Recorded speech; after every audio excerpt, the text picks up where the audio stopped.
hurtarás, dice el octavo mandamiento. Mas vivimos en una sociedad donde el robo o el hurto es el pan de cada día. Vemos noticias, vivimos experiencias desagradables. ¿Quién no ha sido en algún momento de la vida o no se ha llevado algún susto porque alguien le persiguió o alguien fue estafado o alguien fue robado? El robo y el hurto forma parte del día a día en nuestra sociedad. Se roban cuentas bancarias, y perfiles en redes sociales, se roban trabajos, se roba tiempo, en fin. Mas alguien definió que el robo es aquel acto de quitar las cosas a alguien con violencia, mientras que el hurto es hacerlo sin violencia. ¿Qué decir de las estafas, de aquellos mensajes que recibes donde has ganado una gran cantidad de dinero? La gente está usando la inteligencia que Dios le dio para hacer el bien, para su propio beneficio y para poder agredir o hacer el daño a los demás. Derrochar, acabar, destruir o usar de manera inapropiada los talentos que Dios nos da realmente es grave. Hoy vamos a hablar sobre las implicancias de este mandamiento y cuál es el principio que extraemos para nuestra vida. Bienvenido, está comenzando Biblia Fácil. Estamos en un camino donde estamos recorriendo cada vez en este programa un nuevo mandamiento. Y hoy ya llegamos al octavo mandamiento. Y felicitaciones por estar acompañando esta temporada y por estar allí del otro lado. No es casualidad de que estés viendo este programa y te invito también para que puedas ver toda la temporada desde su comienzo, si es que es la primera vez que estás viendo esto, y también las otras temporadas que van a complementar el estudio que estamos desarrollando en esta serie especial. Que Dios te bendiga de gran manera, nuestras oraciones te abracen en la distancia y felicitaciones una vez más por el tiempo invertido en el estudio de la palabra de Dios. Bienvenido. Bienvenidos amigos a un nuevo estudio.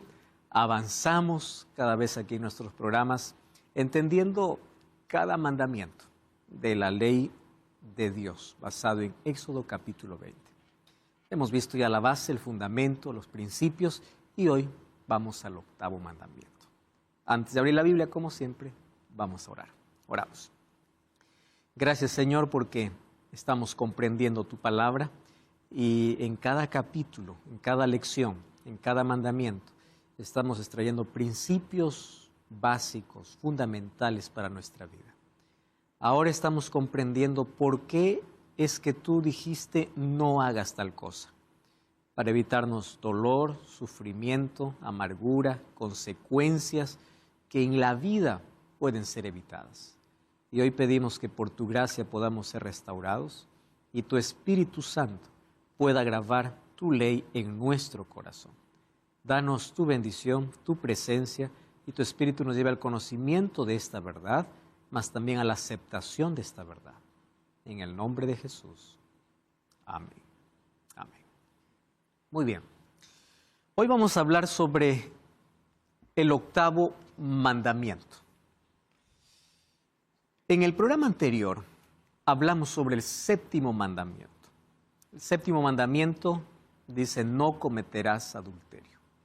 Ese mandamiento abarca varios aspectos de la vida, mas el principio fundamental es mantente puro. La pureza antes del matrimonio y dentro del matrimonio. Existe una diferencia entre adulterio y fornicación. Fornicación son las relaciones sexuales antes de estar casado y adulterio cuando ya están casados, tener una relación extramatrimonial con otra persona. Según Hebreos 13:4 dice que honroso es el hecho sin mancha o sin mancilla, mas a los adúlteros y fornicarios lo juzgará Dios. Mas también vimos de que la gracia de Dios nos puede restaurar. Una mente contaminada puede ser pura. Un corazón manchado puede ser limpio. Eso hace la gracia. Eso es lo que hace Dios. Sin embargo, Dios quiere librarnos también de las consecuencias y el alto costo que hay que pagar por cada vez que se quiebra la ley de Dios. Entonces Dios dice, yo te muestro aquí, este es el camino, son principios, aplícalo para tu vida, es para tu bien. Tú te desvías y tú vuelves, yo voy a estar aquí esperándote, yo te voy a abrazar, yo te voy a perdonar, yo te voy a restaurar, pero las heridas que te haces por mantenerte fuera del propósito, aun cuando las cure, dejarán marcas. ¿Recuerdan ustedes la historia del pródigo? El padre lo recibió, el padre lo abrazó, sin importar cómo éste vino. Pero las marcas y las consecuencias de haber vivido, inclusive estar allí cuidando cerdos y intentando comer del basural o de las algarrobas de los cerdos, son marcas que quedaron para toda la vida. ¿Pudo haberse evitado? Sí. Sin embargo, Dios nos da libertad para poder decidir. Por eso Él dice, hoy he puesto delante de ti la vida y la muerte, la bendición y la maldición. Elige tú. Mi ley son principios para proteger tu vida, tu salud, tu familia. ¿Quieres tomar otro camino? Eres libre. Pero quiero que sepas que las heridas, los golpes, las consecuencias que tú vas a sufrir son tremendas. Cuán importante es comprender que Dios nos da libertad. Dios no nos impone su ley. Dios nos muestra su ley. Cada uno elige vivir bajo los principios establecidos por Dios o bajo su propia voluntad. Más hablando del séptimo mandamiento, hoy vivimos en una sociedad donde el matrimonio ya no es más valorizado. ¿Para qué? Si podemos solamente juntarnos y ya está, ¿verdad? Unión libre. ¿Por qué? Ya no hay compromiso. El momento que quiero yo puedo dejar, no hay nada legal, no hay nada establecido. Ahora, pero ¿cuál es la importancia de un asunto legal? Hay muchos que dicen, bueno, finalmente, lo importante es el amor, no es un papel que se firma, ¿verdad? Lo mismo yo dijera, ¿para qué estudias? ¿Por un cartón? Cartón no sirve. El diploma que te van a dar no vale. Estudia en casa, anda a una empresa y dile así, yo estudié en casa, deme su diploma. No, eso no sirve. ¿Qué es un cartón? Lo importante es mi conocimiento. ¿Somos aceptados? ¿Por qué no? Fíjense que hay cosas en la vida que nosotros damos más validez que a otras. Y cuando hablamos de una relación con compromiso, damos más valor a un diploma o un cartón recibido en una universidad que a un certificado que nos da el registro civil por estar casados. En la Biblia encontramos que las cosas de Dios son simples, no son complicadas, son sencillas, pero son para hacer. Cuando uno desobedece a Dios, pensando y minimizando, a lo que Dios dijo no importa, yo lo puedo hacer mejor, uno comete un grave error. Una simple ilustración. Un día, Samuel demoró. Saúl estaba desesperado. Tenía las tropas enemigas al frente, el pueblo desertaba y él dijo, ¿cuál es el problema que espere a Samuel? Yo lo voy a hacer. Él minimiza las cosas de Dios. Ofreció el sacrificio. Finalmente, ¿cuál es el problema? Si él o yo soy rey, él es sacerdote, somos iguales. No, en cuestión de funciones, Dios dice, solo él tiene que hacer esto. No, pero es lo mismo. No es lo mismo. ¿Correcto? Cuando son las cosas de Dios, las cosas que parecen insignificantes son necesarias. ¿Para qué bautizar? Si el bautismo es un símbolo. ¿Qué es eso de estar entrando y saliendo del agua? Eso no es lo importante es que yo amo a Dios. No, hijo, el que creyere y fuere bautizado será salvo. Cuando nosotros minimizamos las cosas de Dios, entramos en un grave peligro. Colocamos nuestra voluntad por encima de la voluntad de Dios. Dios dijo que el matrimonio sería establecido. Por eso Él dejó e instituyó incluso gobernantes. Y los gobernantes instituyen leyes para que los cristianos, mientras las leyes no interfieran con los principios, puedan acomodarse delante de esas leyes. ¿Correcto? Vamos entonces al otro mandamiento hoy.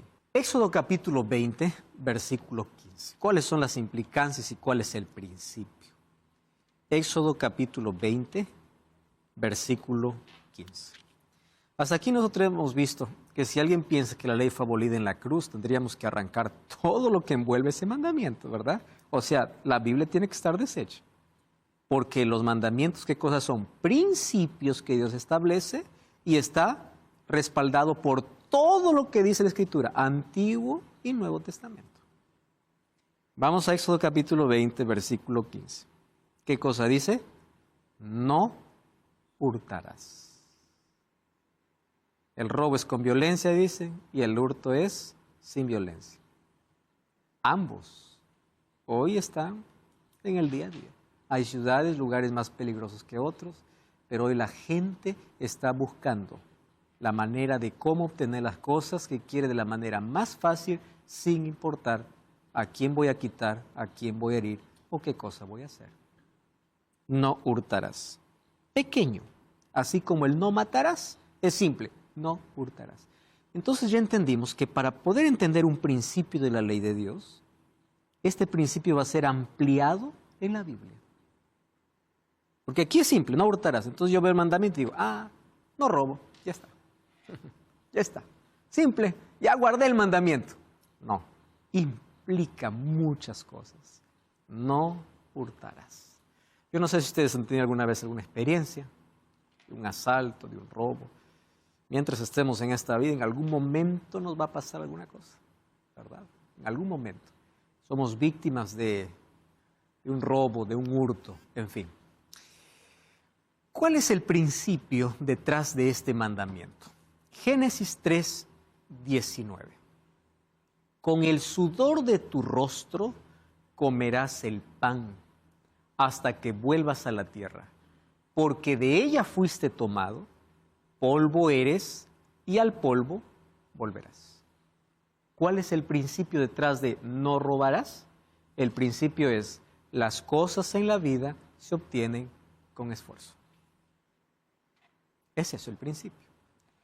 Con el sudor de tu frente comerás el pan del día. ¿Hay muchos que pueden llegar a ser profesionales solamente copiando? Sí, pueden. Muchos con plagios pueden llegar. El asunto es después cuáles son las consecuencias que ellos cosechan de este problema. Hay muchas cosas que pueden enriquecer, hay muchas personas que pueden enriquecerse con actos de corrupción, pueden. ¿Cuál es la consecuencia? No disfrutan. Un día se descubre, pierden todo y ¿dónde acaban? En la cárcel. O sea, las cosas que el ser humano intenta obtenerlo de la noche a la mañana de la manera más fácil, lo pierde todo y pierde su libertad. No vale la pena. El principio aquí es, por favor, entiende que el pan, y ese pan obviamente va a involucrar todo lo que nosotros queremos, soñamos en la vida, no solamente el alimento, todo. Vas a obtenerlo con esfuerzo. ¿Dónde lo aprendemos eso? En casa. En casa. ¿Saben cuál es el peligro de como padres dar siempre a los hijos más de lo que es recomendado? Es que piensan que todas las cosas están a su disposición y todo puede tenerlo fácil. ¿Cuán importante, por ejemplo, aquellos que hemos crecido teniendo muchas necesidades, en la vida hemos descubierto que ha sido la mayor bendición que hemos tenido? Porque hemos aprendido a trabajar, a esforzarnos y a valorar las cosas, porque nunca los tuvimos. Solo que a veces cuando somos padres, nosotros queremos que los hijos, y ese es un concepto que la mayoría de papá tiene, ¿no? Tenga lo que yo no tuve. Voy a facilitarle tanto que no sufra como yo sufrí. Sin darnos cuenta que el camino que nosotros recorrimos fue lo mejor. Con eso no quiero decir que obviamente no hay que darle, como papá uno quiere darle. El asunto es, hay que enseñarle que las cosas tienen un precio, tienen un valor. No es que lo que quiero automáticamente aparece, no. Y se enseña desde casa con trabajos domésticos, enseñándoles a ganarse algunas cosas y enseñarles que en la vida para obtener se necesita de esfuerzo. Con el sudor de tu frente comerás el pan del día. Vamos a Efesios 4:28. Ahora, un texto del Antiguo, vamos a un texto del Nuevo Testamento. El apóstol Pablo dice lo siguiente: el que hurtaba, no hurte más, trabaje. Está literalmente explicando Génesis 3:19. Ponte a trabajar. Estás queriendo las cosas fáciles, sin esfuerzo, sin sudor. Deja de hacer eso. Ponte a trabajar, haciendo con sus manos lo que es bueno. Porque estás usando tus manos ¿para qué? Para agredir, para quitar. Ahora fíjate, ¿para qué debes usar tus manos? Para trabajar. ¿Y para qué más? Para que tengas que compartir con el que padece necesidad. Pablo está colocando la enfermedad y la cura en ese versículo. ¿Cuál enfermedad? ¿Quiere las cosas fácil? Trabaja, ponte a trabajar. Porque si tú estás esperando todo facilito, todo, entonces te estás mal, tienes que esforzarte. Ahí está la enfermedad, en el querer tener todo de la manera más fácil. Ahora, ¿cuál es la cura? Trabaja, porque tu problema no es quitar simplemente. El hecho de quitar a alguien algo es el reflejo de un problema mayor. ¿Cuál es el problema mayor? Robar es la mayor evidencia del egoísmo puro dentro del corazón humano. Yo quiero ahora, no importa a quién hiera, no importa a quién tenga que quitar, lo quiero yo. Entonces, en lugar de poder solamente cortar el problema, trabaja con el egoísmo. Ahora ponte a trabajar y para quitar ese problema, con lo que trabajas, comienza a compartir. Interesante. Deja de quitar y comienza a dar. Para que exista ese cambio entre quitar y dar, hay que trabajar. Ese es el principio que está colocando aquí Pablo. Yo no sé, este programa lo ven tantas personas. ¿Será que hay alguna persona que anoche robó o está robando? ¿Estás viendo? Dios tiene un mensaje serio para ti. Deja de hacer eso. Deja de robar. Deja de quitar a las personas que con esfuerzo, lágrimas y sudor obtienen algo. Ponte a trabajar. Dios te va a bendecir. Y no existe nada más delicioso en la vida que disfrutar algo sabiendo de que con esfuerzo se obtuvo, con inteligencia se obtuvo, con buena administración se obtuvo, pero de la manera correcta. No existe una mejor almohada que una conciencia tranquila. El hecho de no estar escondiéndose por ver que si la justicia está detrás de mí o no, de poder levantar la cabeza, disfrutar la vida, las bendiciones de Dios con honestidad. Para de robar. Ponte a trabajar. Dios te va a bendecir. Deja de hacer eso y deja que Dios arranque el egoísmo. Y trabaja más bien para que en lugar de quitar, puedas compartir, puedas dar.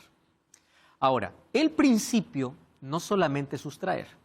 Hoy vamos a descubrir que robar involucra muchas cosas. ¿Correcto? Entonces, si yo leo el mandamiento y dice, no hurtarás, y yo pienso así, no he robado a nadie o no robo a nadie, en el sentido de solo sustraer, y aguarda el mandamiento. Solo que robar abarca otras cosas. ¿Correcto? Desde lo más simple. Hay más, yo apenas traté de resumir aquí en 6 puntos de lo que hoy significa robar. En primer lugar, vamos desde lo básico. Robar es plagiar. Hay muchos alumnos que quieren, obviamente, tomar el camino más fácil. Plagiar. Yo no entiendo, plagio. Control C y Control V es la tarea más fácil para poder cumplir. Yo no aprendo, pero aprendí a robar, a copiar. Listo. ¿Yo puedo llegar a donde yo quiero? Sí, puedo. Pero yo no sé las consecuencias que esto va a traer después. Finalmente, en la vida, te vas a dar cuenta que los que más destacan no es aquel que siempre brilló en la universidad. Es aquel que realmente aprendió y ahora está dispuesto a servir de lo que aprendió. Y para aprender hubo esfuerzo, no hubo un control C ni control V. De esto podemos hablar más, vamos a los otros tipos. ¿Cuál es el tipo de robo más común en nuestra época? Por ejemplo, son las estafas. Es el robo usando la inteligencia, que es un don de Dios, que debe ser usada para poder hacer el bien. La gente lo usa para hacer el mal. En cada país hay diversos medios de poder quitar a las personas bajo estafas, y el ser humano se entrega en su ingenuidad, en su inocencia o en el querer algo, entra a lugares donde finalmente le quitan todo. ¿Cuántos sitios web falsos quitando dinero a las personas? ¿Cuántos mensajes de texto o al WhatsApp diciendo ganaste tanto, dame tus datos? ¿Cuánta suplantación de identidad solo para quitar dinero? Ustedes han visto, ¿no? Hoy inclusive se puso de moda. No es de confiar en ningún mensaje de alguien, porque no sabe si es la persona o es otra, porque roba la foto de alguien, se hace pasar por alguien para pedir un favor en nombre de alguien. Estafas. Las estafas son muy comunes hoy, muy comunes. Ahora, estafa también es el hecho de poder promocionar un producto que yo sé que no sirve. Hay tanta gente que dice, esto es lo máximo, esto es buenísimo, esto funciona. No sirve. Pero la gente cree en ti, dice, wow, funciona, él lo está diciendo. No sirve, estás estafando.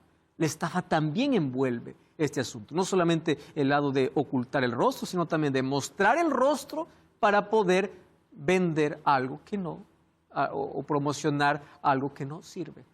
Algo que no sirve. Eso también es un tipo de robo. Otro tipo de robo es no pagar. Eso es robar.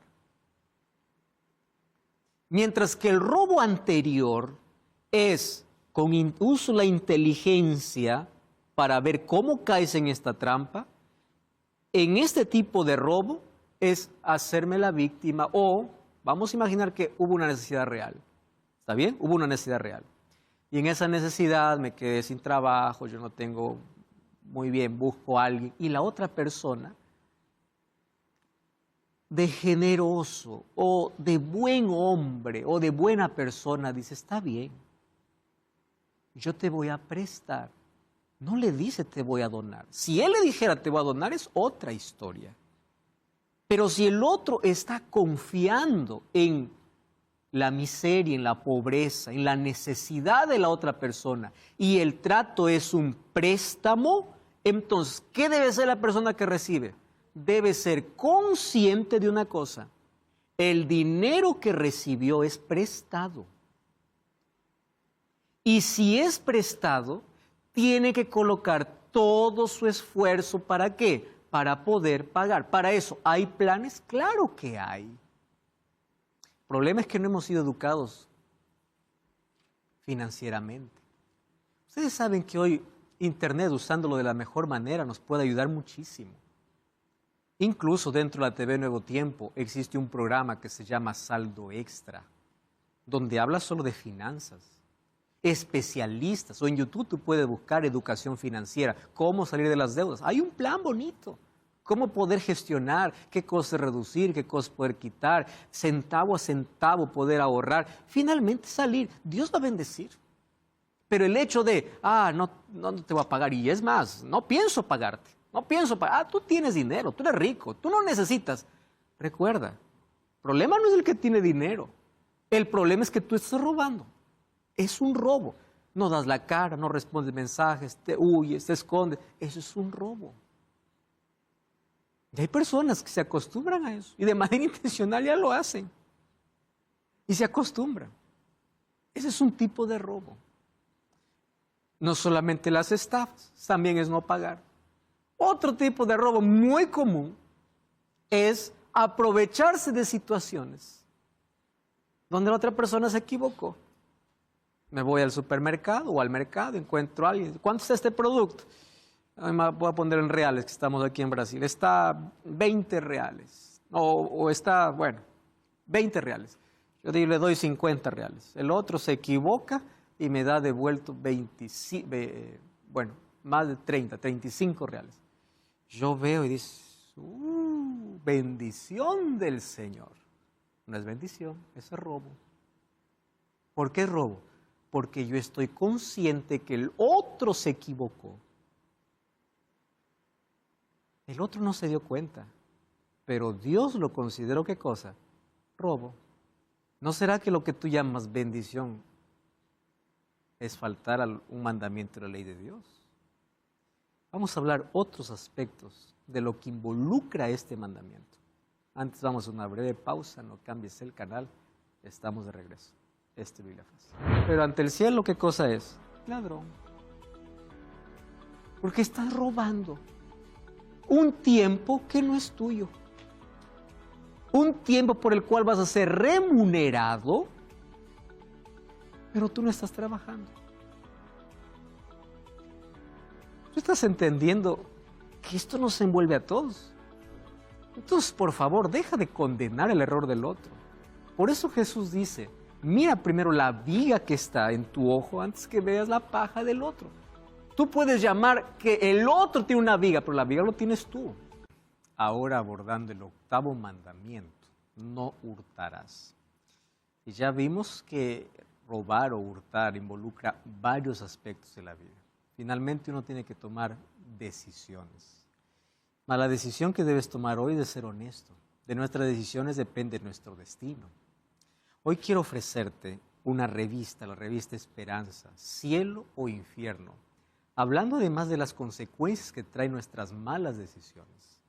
Una conciencia intranquila, un camino equivocado nos puede no solamente definir nuestro destino eterno, sino también complicarnos tremendamente la vida.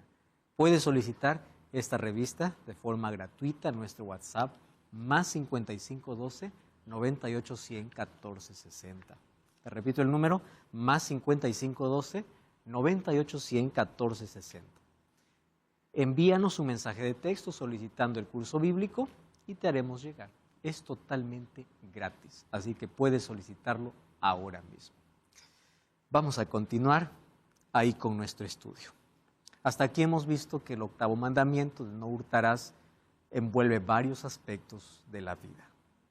No devolver vuelto, no devolver lo prestado, no solamente sustraer, también es pedir algo y no devolver finalmente, en fin. Vamos a otro aspecto.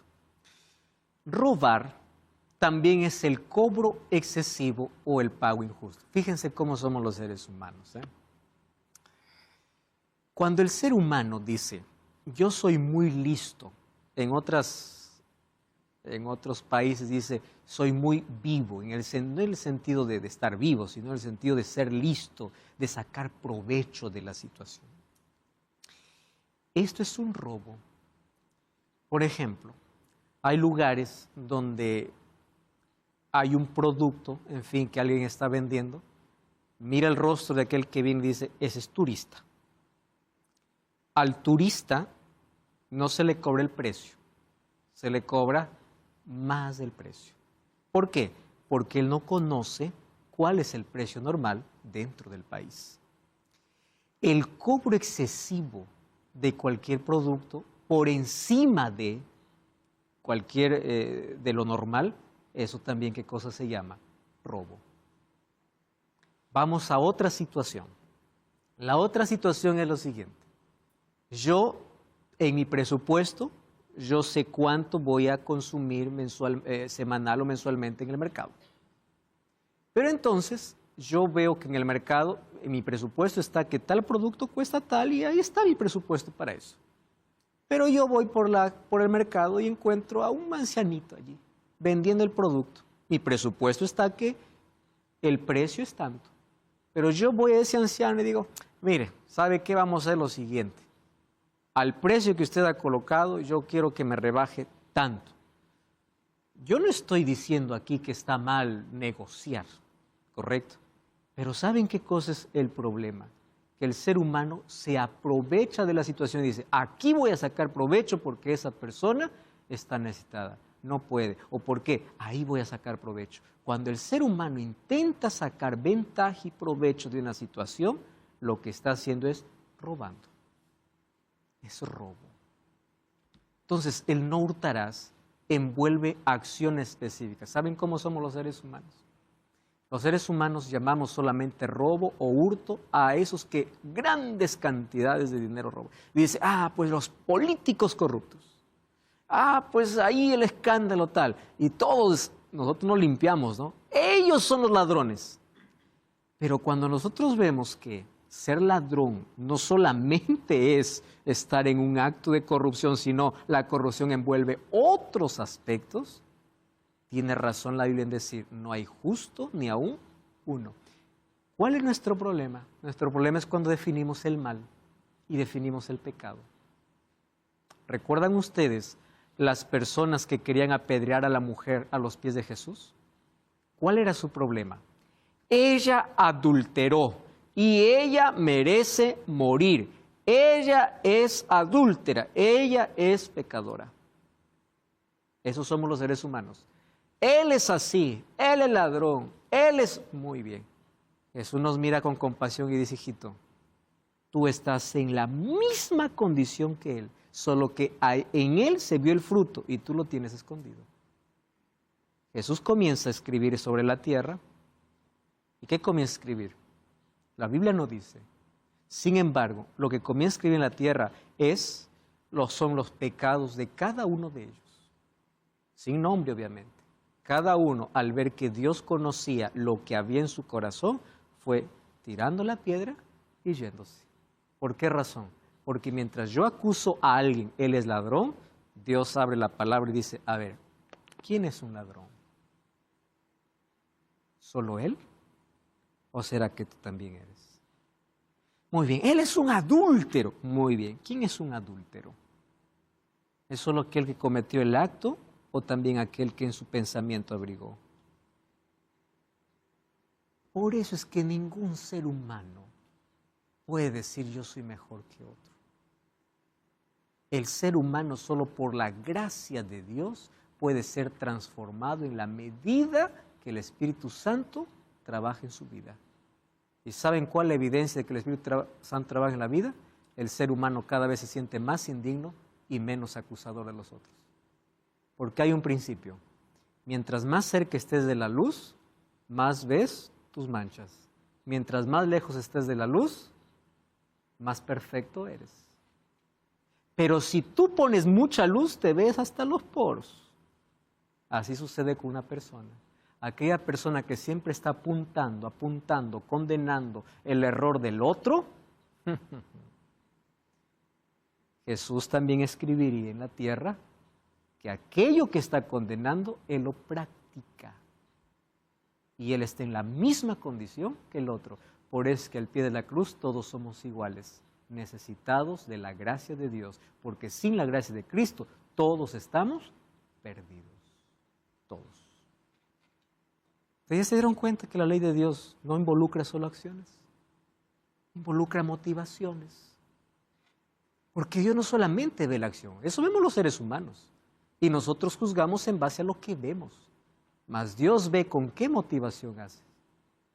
¿Por qué tú pagaste a él más y a él menos? ¿Por qué te aprovechaste aquí? La gente no se dio cuenta. Pero ya se escribió ladrón. En la misma condición que aquel que tú dices, ese es ladrón, pero tú también eres ladrón. Fíjense, otros aspectos. Robar horas de trabajo. Eso es robar. Hay gente que se va a la hora de trabajo, ¿no? Llega tarde, sale temprano y encima en el día está todo el rato allí haciendo hora, conversando, viendo redes sociales, haciendo cualquier, menos su trabajo. El jefe no se da cuenta, puede ser, pero ante el cielo, ¿qué cosa es? Ladrón. Porque estás robando un tiempo que no es tuyo. Un tiempo por el cual vas a ser remunerado, pero tú no estás trabajando. Tú estás entendiendo que esto nos envuelve a todos. Entonces, por favor, deja de condenar el error del otro. Por eso Jesús dice, Mira primero la viga que está en tu ojo antes que veas la paja del otro. Tú puedes llamar que el otro tiene una viga, pero la viga lo tienes tú. Y puede ser que el otro sea una paja delante de la viga que tienes en tu vida. Solo por la gracia de Dios. Eso de estar condenando, acusando, criticando, eso es diabólico. De eso vamos a hablar en el próximo mandamiento. ¿Correcto? Otra manera de robar, Malaquías 3, 8 al 10. Malaquías es el último libro del Antiguo Testamento. 3, 8. Dice así: ¿robará el hombre a Dios? Ustedes me habéis robado. Y dijeron: ¿en qué te hemos robado? En vuestros diezmos y ofrendas. Malditos sois con maldición, porque vosotros, la nación toda, me habéis robado. Traed los diezmos a la alfolía y alimento en mi casa, y probadme ahora en esto, dice Jehová de los ejércitos, si no os abriré las ventanas de los cielos y derramaré sobre vosotros bendición hasta que sobreabunde. Yo voy a hacer aquí una aclaración muy simple. Yo hoy día no voy a hablar del diezmo, porque para hablar de esto es revisar toda la Biblia. Mas yo te voy a invitar que tú busques en Biblia fácil diezmo. Y ahí texto por texto bíblico. ¿Qué significa esto? Mas voy a resumir lo que Dios está hablando aquí. Algunas personas dicen así: el diezmo solamente fue para los levitas y apareció solamente por el pueblo judío. Vamos a Génesis, capítulo 14. Vamos a leer el versículo 18 hasta el 20. Dice así: entonces Melquisedec, ustedes saben que Melquisedec es un título que va a aparecer nuevamente en Hebreos para representar o para comparar con Jesucristo. Porque de Melquisedec no se conoce ni su origen, ni su inicio, ni su fin. Igual que de Jesús, Hebreos va a hacer una comparación interesante con Melquisedec. Y en Génesis no están los judíos. Y Abraham no era judío, lo he repetido varias veces. ¿Correcto?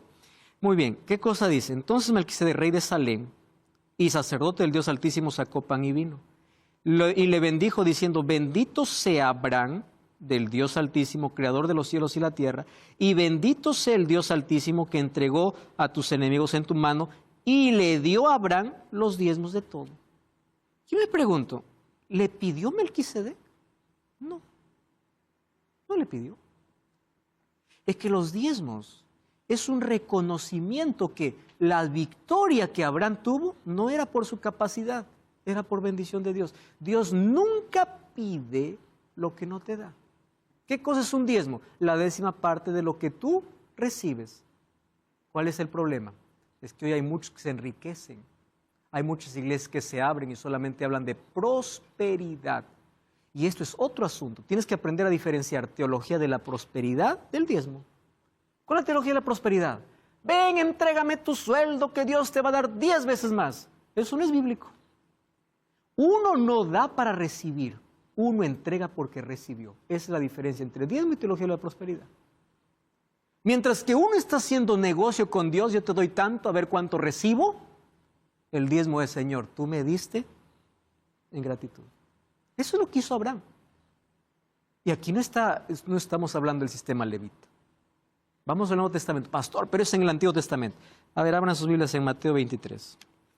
Mateo capítulo 23, versículo 23. Miren lo que dice el texto bíblico. Y Pablo luego va a repetir: el que vive el Evangelio, que coma del Evangelio, ¿no? Mateo 23, 23 dice así: ay de vosotros, escribas y fariseos hipócritas. Ahora, presten atención aquí.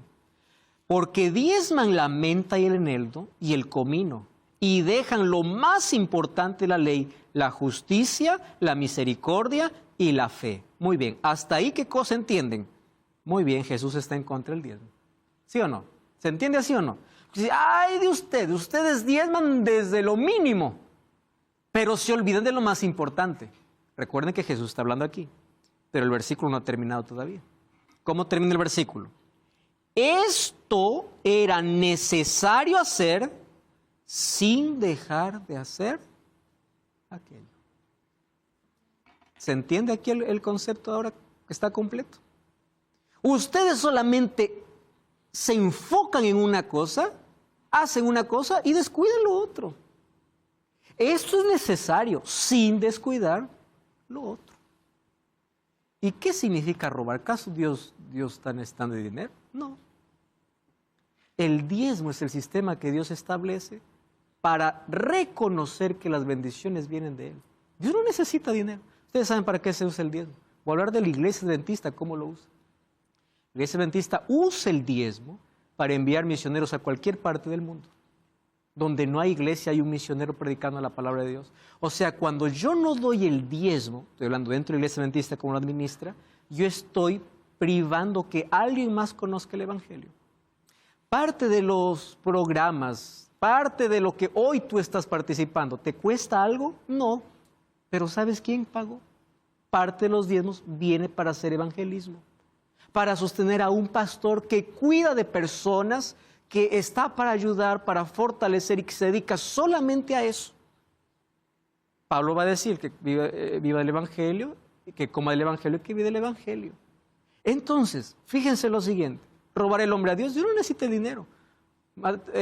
Salmo 24:1, mío es la tierra y todos los que en él habitan, dice. Ageo 2:8, mío es la plata y mío es el oro. ¿Qué cosa es nuestro? Nada. Mas Dios dice, yo voy a separar esto para que en tu corazón no digas esto es por mi fuerza, Señor, en gratitud, y con esto voy a aportar para que el evangelio pueda continuar siendo predicado. Ahora, si quieres conocer más sobre ese tema, busca el tema Biblia Fácil, porque dedico más de 1 hora solamente para hablar sobre eso. Aquí solamente lo estoy colocando que es un tipo de robo. ¿Correcto? Ahora, Salmo 128:2, cuando comieres el trabajo de tus manos, miren lo que dice el texto, bienaventurado serás. Dios bendice cuando el ser humano trabaja y se esfuerza. Dios bendice. Ustedes son testigos, yo soy testigo de eso. Dios bendice. Pero la mayor bendición es te irás bien, dormirás bien, conciencia tranquila, sabiendo que estás haciendo las cosas correctas. Dios diseñó que el trabajo fuese una bendición, que añadieran años a la vida, salud al cuerpo y paz a la mente. Un ejemplo práctico de quitar o dar es la historia del samaritano. Jesús contó una historia. Un hombre descendía de Jerusalén para Jericó. En el camino, que era común en ese tiempo, asaltantes le quitaron todo. Y no solo le quitaron, le dejaron medio muerto, herido, le hirieron. Fue un robo, maltrato, hubo violencia. Aparte que le quitan, le lastiman. Pasa un levita, lo ignora. Pasa un sacerdote, lo ignora. Y pasa un samaritano. Jesús aquí está, en esta historia, no solo provocando, está contando una historia real, que eso fue lo que pasó. El religioso fue indiferente, lo ignoró, y el samaritano, que los fariseos lo consideraban inmundos e idólatras, tuvo compasión. ¿Qué cosa hizo? En lugar de quitar, da. Eso está en Lucas capítulo 10, ¿verdad? La historia. ¿Qué cosa sucede? Él da de su aceite y de su vino. Él cura parte de sus heridas. Él se baja del animal de carga y coloca al otro. Amigos, ¿qué se llama eso? Generosidad. Eso es el antídoto ¿para qué? Para el egoísmo. Mientras que el otro muestra la más alta cumbre de su egoísmo quitando, aquel que es transformado por Dios demuestra su más alta cumbre de generosidad dando. Y aquí Jesús dice, ¿quién de los dos crees que hizo bien, hizo el prójimo? Ah, del que hizo misericordia. Y ahí viene el orden de Jesús. Ve y haz tú lo mismo. ¿Qué está diciendo? No quites, da. Entrega. Por eso Efesios 4:28, ¿qué cosa dice? El que hurte, no hurte más, sino que trabaje para compartir. 1 Corintios 6:9-11. ¿No sabéis que los injustos no heredarán el reino de Dios? No erréis, ni los fornicarios, ni los idólatras. Amigos, si ustedes se dan cuenta, aquí está hablando de aquellos que quebraron la ley de Dios. Miren cómo los enumera. Idolatría, ¿se acuerdan ustedes primero y segundo mandamiento? Fornicario, ¿se acuerdan del séptimo mandamiento? Adúltero, ¿se acuerdan del séptimo mandamiento? O sea, ¿qué está diciendo Jesús? Los que no heredan la vida eterna son los que quebraron la ley. Ni los afeminados, esto entra dentro del séptimo mandamiento, ni los que se echan con varones, ni ladrones. ¿Qué mandamiento es este? 8º. ¿Qué más? Ni los avaros. Aquí vamos a ver el 10º mandamiento, la avaricia. Ni los borrachos, aquellos que matan y destruyen su salud, no matarás, está aquí. Ni los maldicientes, aquí está el 9º mandamiento, no hablarás contra tu prójimo falso testimonio. Ni los estafadores, ¿qué cosa es esto? El 8º mandamiento. ¿Qué está diciendo Pablo? Los que rompen la ley no heredarán el reino de Dios. Eso es lo que está diciendo aquí.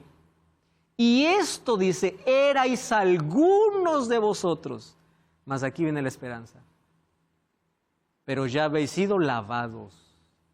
Habéis sido santificados, habéis sido justificados en el nombre de Jesús y por el Espíritu de nuestro Dios. Qué lindo, ¿verdad? Este es el texto más claro para decir, la ley de Dios continúa, señores. Y aquel que quiebra la ley de Dios no va a heredar el reino de los cielos. Pero algo más. El arrepentimiento nos puede llevar del abismo a la plenitud, del abismo a la gloria. Porque cuando uno encuentra la gracia de Jesús, uno tiene el atrevimiento de hacer lo que hizo el ladrón en la cruz. Eso es gracia. Les voy a decir una cosa interesante. Aquel que conoce el tamaño de la gracia, no importa el tamaño de su pecado. En mi cabeza nunca va a entrar que un hombre que hizo toda la vida daño y por eso estaba muriendo, pagando la consecuencia, él dijo, está bien, asumo la consecuencia. Estoy perdido, pero conozco la gracia. Y le dice, Señor, yo quiero vivir contigo eternamente. Acuérdate de mí cuando vengas en tu reino. No me sorprende el pedido. ¿Saben qué me sorprende? Que sea concedido. Eso me sorprende. Porque eso hace la gracia de Dios. Cuando hay arrepentimiento, el ladrón en la cruz por lo menos hizo 5 cosas. Él confesó su pecado, le dijo al otro, nosotros estamos aquí de manera justa. Él estaba reconociendo. Él hizo una confesión pública. Él reconoció a Jesús como rey. Acuérdate de mí cuando vengas en tu reino. Está diciendo, tú eres el rey. Tú tienes un reino. Yo hice toda mi vida mal, mas yo acepto tu gracia. Yo te acepto como rey en mi vida. Y él se atrevió a pedir la eternidad. ¿Sabes por qué? Otra vez, hay esperanza. Hasta aquí hiciste mal, hasta aquí robaste, hasta aquí hurtaste, hasta aquí transgrediste los mandamientos. Pablo dice, esto erais en el pasado, mas Dios puede lavarte, Dios puede justificarte, Dios puede santificarte, Dios puede hacerte una nueva criatura, Dios puede restaurar. Acepta la gracia de Cristo en la vida. Deja de hacer las cosas equivocadas. Ponte bajo los principios eternos de Dios y te irá bien. Proverbios capítulo 28, versículo 13 dice así, el que encubre sus pecados no prosperará. Mas aquel que los confiese y se aparta, alcanzará misericordia. El problema no es la herida, el problema es rechazar la medicina. Puedes haber caído, haber fracasado, haber fallado. Mas si tú confiesas tu pecado y te apartas, eso es arrepentimiento, volverse del mal camino, alcanzas la misericordia de Dios. 1 Juan 1:9 dice, hijitos míos, estas cosas os escribo para que no pequéis. Pero si alguno hubiera pecado, abogado tenemos para con el Padre, a Jesucristo. Dios te perdona, te perdona. Estoy hablando para ti, que estás quebrando este mandamiento. Estás robando a Dios, no estás ofrendando, no estás diezmando. Estás robando a tu prójimo. Estás robando el tiempo de tus hijos, el tiempo de tu familia. Estás robando de manera descarada, de manera discreta. Dios conoce tus motivaciones. Dios conoce detrás de tus acciones todo lo que pensaste en un momento pasándote de listo, queriéndote aprovechar de situaciones y de personas. Deja eso, abandona eso. Dios te va a perdonar, pero tú tienes que reconocer y tienes que pedir perdón a Dios. Y Él te va a restaurar. En su palabra hay esperanza. La ley me muestra el pecado y la condenación. La gracia me muestra el perdón y la restauración de Cristo. Por eso es que la ley y la gracia van juntas. Una es como un espejo que me muestra mi error y La gracia es como el agua que me limpia de mi error, me limpia de mi pecado. Hoy quiero que tú puedas reconocer a Dios, puedas reconocer que eres criatura y puedas someterte bajo los principios que fue dado para tu felicidad. Ora conmigo. Gracias, Señor, por tu palabra. Hoy queremos aprender a ser honestos. Honestos porque tu Espíritu está en nuestro corazón. Perdona nuestros pecados y nuestro pasado. Haz de nosotros nuevas criaturas. En el nombre de Jesús. Amén. Como siempre, te invito a buscar una iglesia adventista el séptimo día para continuar comprendiendo el plan que Dios tiene para la vida. Dios te bendiga. Hasta la próxima. Lo relaciono con la honestidad. Es una ley, o sea, no, y es como algo moral. Define a una persona también para mí. Eso no lo tenía muy básico. Es que no robarle a algún compañero, cuestión de la escuela, por ejemplo, un lápiz, después no robar dinero, usar la violencia para robar, no lo practiqué. Tiene que ver con una esencia de la persona, ¿sí? Lo identifico, algo innato que ya traemos, creo yo, por dentro, marcado, que está mal. Me pareció genial esto de abrirlo más y abarcar un poco más el conocimiento. Me llena mucho más para después poder enseñarlo de la misma manera. Que por ahí está la tentación y conociendo que no debes, hay algo más fuerte que nos puede, y por ahí no ponerlo al Espíritu Santo, decir, sacame de acá, no, vamos y hacemos, elegimos. Es que nosotros elegimos en realidad, conscientemente, inconscientemente, pero la decisión es nuestra.